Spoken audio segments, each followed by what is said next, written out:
Hi there everyone. Welcome to my session on how to sing Budapest by George Ezra. This lesson will take around about 20 minutes and focus on 5 of the challenging vocal elements in this song. Remember that this is an interactive session, so feel free to post your questions and your comments online. I'll see them in real time and I'll respond to them as part of this session. I'm going to start by just singing a verse and a chorus of this song just to get things going, and if you've got the lyrics there or if you know the words, please feel free to sing along just to get a sense of how it feels to actually sing the song as a vocalist. Here we go, a verse and a chorus of Budapest by George Ezra.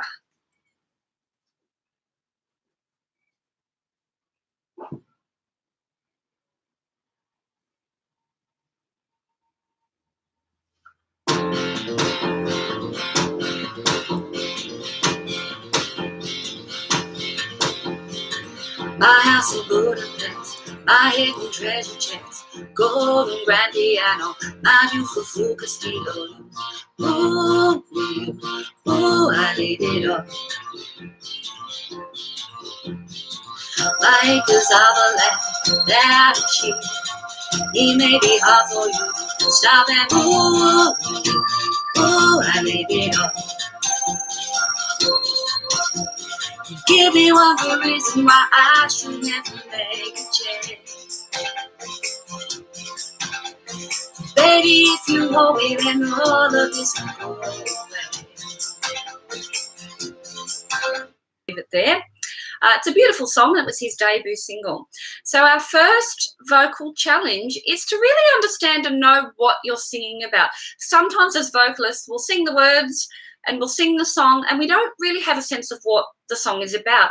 And it's important that you know what it's about so that you can give it the right inflection and the right expression and the right character and show that in your face as well as the way that you sing it. So let's look at what this song is about. The title is Budapest, but is it really about the capital of Hungary? It's not really about a geographical place in the globe. It's a lot more than that. If you read through the words, then you get a sense that it's not just about visiting a place in Hungary. It's actually a love song, and it's actually a love song about all the things he would give up for the person that he loves. And if you're never really sure, even through reading the words of a song, go and do a little bit of research, listen to interviews with the songwriter and the singer, and do a little bit of research into what it's actually about, because then you'll deliver Hungry.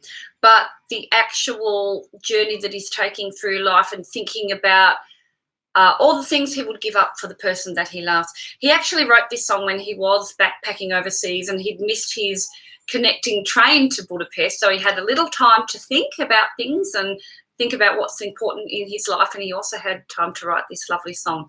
So Budapest, and that's our first challenge, is to sing it with the right expression in mind, knowing that the song is essentially a love song.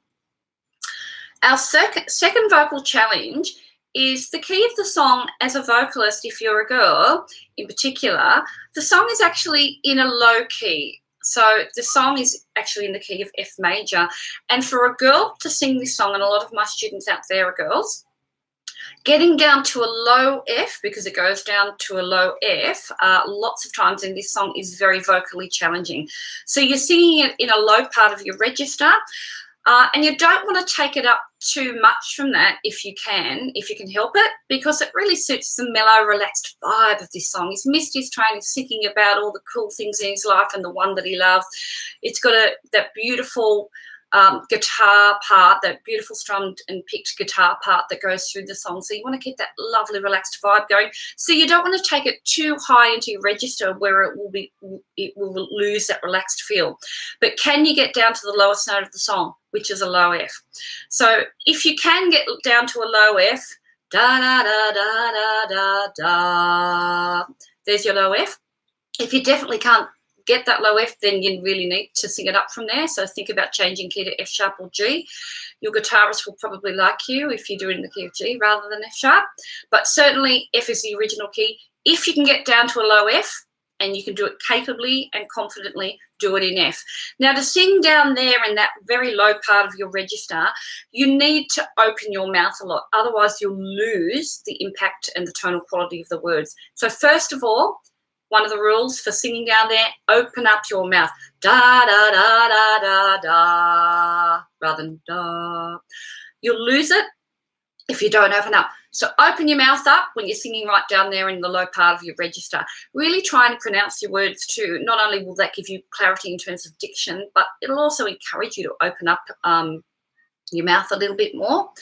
If you are singing on mic, and a lot of the time as contemporary vocalists, we're working with a microphone and a band behind us, or at least some amplified instruments or some loud instruments. So if you're on mic and you're singing this, feel free to really dip into the microphone to pick up those low notes. It's totally fine to really vary the distance between you and the microphone according to what area of your range that you're singing in. Right down low, you need to be right close to the microphone. You'll really pick up the quality of those low notes. So that's our second vocal challenging, singing right down there in the low part of your register, right down to low F if you're singing it in the original key of F. Right, our third vocal challenge in this song is the fact that there's a lot of fast words to get through as a vocalist. So you want clarity of diction, and you also want that beautiful sort of stream of notes with really good exact pitching. So let's talk about how to do that. The first rule, pronouncing your consonants really softly. And you can practice this without even singing it. Practice singing your consonants right on the tip of your tongue. So not really pronounced in a very harsh and hard way, but softening all of your consonants. If you look at the first line of the chorus and just practice saying it with really soft consonants, give me one good reason why I should never make a change. Okay, give me one good reason why I should never make a change.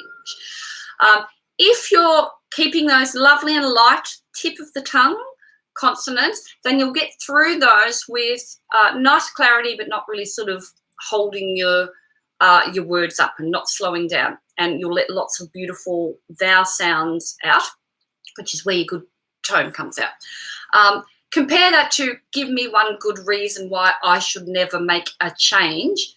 You wouldn't really sing it with that kind of quality, but just to demonstrate the effect, that really harsh this with a lot more clarity and elegance. The other thing you need to do is make sure you keep your air flowing between the words. And you can have this continuous motion that doesn't stop and start. And if you keep the air going and just articulate the words on top of your air, then you'll have a much more smoother and flowing quality to your singing. So if you stop and start the air, it's going to sound something like this. Give me one good reason why I should never make a change. And again, you wouldn't sing it with that kind of quality, but that's me stopping and starting the airstream between each and every word. If I take one deep breath and really articulate lightly and keep that air going like a wave, like a continuous wave, it will sound like this. Give me one good reason why I should never make a change. You can hear how I'm articulating and I'm keeping the air flowing through each and every one of my words, right through to the end. There are times in singing when we do stop and start our airstream if we want a particular effect or to highlight a particular rhythmic element of the piece or give it a grittier sound. Or if you're rapping, you would definitely stop and start your airstream a lot more. But your default way of singing contemporary vocals should be to keep it nice and smooth, connected through with your airstream and really pronouncing those consonants nice and lightly. Our fourth challenge is that tricky leap between you and do. My beautiful Castillo, you, ooh, you, ooh. That interval there, so the space between that low note and that high note is 8 notes. And in singing, da, and you've got an interval of 8 notes there or an octave. Now, the wider an interval is that you've got to sing or leap between, the harder it is to sing. And an octave is pretty hard to sing. So that takes a little bit of practice just to be able to really maneuver your voice very cleanly and capably between those 2 notes. There's lots of octaves in this. My beautiful Castillo, you, ooh, you, ooh. I'll leave it all. So there's lots of octaves there. You're going between that low F and that high F if you're singing in this key quite a lot. And even the chorus, and give me one good reason, da, da. You've actually got another octave there. So lots of octaves in this. Practice it slowly. Anything that's hard in music or singing, practice it slowly. Forget the words if you need to and da, da, da, da, da, da. See if you can really nail the octave, okay? Nice and slowly. Make sure you don't let any tension creep into your voice as you leap up to that high note. Keep it nice and relaxed, centered with your core, centered by your core, powered by good abdominal support and correct breathing and all of that kind of basic singing stuff. But practice the interval of an octave nice and slowly, because there's lots in this song and it does require a little bit of practice to really nail the octaves that are occurring in this song. Our fifth vocal element is the use of really big full sound. Your other vowels such as R and A certainly sound a lot more full. E and U need a little bit of what we call vowel modification. And in this song, you can actually hear George Ezra do it as he sings it. He brings the U sound more forward in his mouth so it sounds ooh and not oo. So modify that vowel sound and you'll get a much nicer sound to your oos. Okay, so when you're practicing my beautiful Castillo, you, ooh, you, ooh. Make sure it's ooh and not ooh. Hear how that's much more forward sounding, as if you're saying cool. Ooh, when you leap up to it, go up and back. Otherwise, my beautiful Castillo, you, ooh, you, ooh. And again, you probably wouldn't sing it with that quality, but you can hear what happens when it does go up and back. Even if that goes up and back a little bit, you're going to lose that lovely full quality of it. So keep your oohs nice and forward. One of the things that you can do to practice saying ooh properly, because there's a lot of oohs in pop music, not just in backing vocals, but in main vocals like this, is to go ah ooh, ah ooh. When you do an ah beforehand and go into the ooh, it tends to have the right forward placed quality about it. So ah ooh, ah ooh. So practice putting an ah before it and then going into the ooh, and you'll get the nice forward quality of it. Generally speaking as well, the higher you go in your register or in your overall range, the more you need to modify your vowels, in particular the E and U. So an ooh right down in the bottom part of our register might not be modified too much, but in the higher part of our register, very, very, it will want to go up and back, and you really need to work hard to keep it down and forward. So especially you, ooh, you, ooh. Hear how I'm more forward in my higher part of my register when I leap up to the higher note there. That is correct singing technique, and certainly will help you maneuver around those vowels and make them sound beautiful as you go higher, as your voice goes higher into your register, into your higher registers. So keep them nice and forward. Remember that the higher they go, the more forward they should be. But listen to George Ezra. He certainly keeps them forward, and practice that ooh to really get that forward placement of tone when you do that vowel sound. Okay, so those are our 5 vocal challenges in George Ezra's Budapest. Certainly keep them in mind when you practice this song. It makes a difference to the overall quality of it. Make sure you know what the song's about. It's essentially a love song, so give it that joy and that energy and that lovely light-hearted quality. Practice with your backing if you've got one, or grab a guitarist or another instrumentalist for extra fun.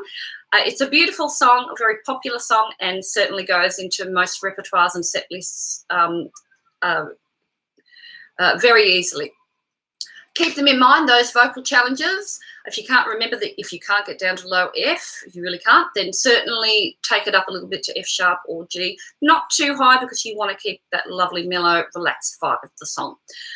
So that's been also on your pathway to being a great singer. As I always say, keep in mind the 5 essential P's. The first is passion. Love what you do. 2, practice. 3, patience.